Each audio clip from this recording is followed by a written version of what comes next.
How do we answer questions about God and ourselves? As United Methodists, we have a tool at our disposal which we call the Wesleyan Quadrilateral. The Wesleyan Quadrilateral seeks to summarize the understanding and the practices of John Wesley, the founder of the Methodist movement. Though John Wesley never used the term Wesleyan Quadrilateral, a term that was coined by Albert Outler, one of the preeminent Methodist historians of the 20th century, the quadrilateral focuses on the four main elements that John Wesley and early Methodists used to answer questions of theology and scriptural interpretation. These four elements are scripture, tradition, reason, and experience. Though these four elements are referred to as the quadrilateral, we don't understand them today to be four equally important parts. In fact, we understand Scripture to be the single most and the foundational piece of any answer to theological and scriptural questions. Tradition, reason, and experience serve to help us focus and understand better the questions that we raise. How do we balance scripture, reason, tradition, and experience?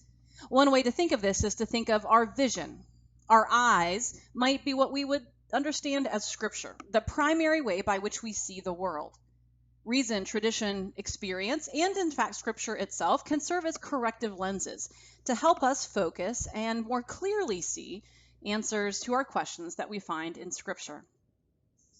Scripture, our understanding of the Bible, including the Old and New Testaments, contains those writings which were deemed by the people of God, by the church, and by the people of Israel to be the authoritative texts talking about the activity of God and the understanding of God in the world. Reason. In Matthew 22:37, Jesus repeats a popular and common understanding. You must love the Lord your God with your heart, with all your being, and with all your mind. Jesus calls us and God calls us to use the tools and the faculties given to us. And so we understand that reason helps us to think through in a linear and in a key way, reason through what we find in Scripture. Tradition is not the tradition of a church tradition, as we might say with a little t, the tradition, for example, of getting poinsettias at Christmas at a local church. When we talk about tradition in the quadrilateral, we understand that to mean the key teachings of the church.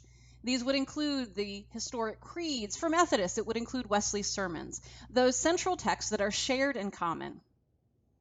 Finally, experience is the way in which we relate our personal and community experiences of faith, our experience of God, to how we understand the questions that we might raise around Scripture, around theology, and about who God calls us to be. Scripture is foundational as we think about the quadrilateral. And all of these three elements, as well as Scripture itself, help us to more clearly focus in on who God is, who God calls us to be, and how God is at work in our world.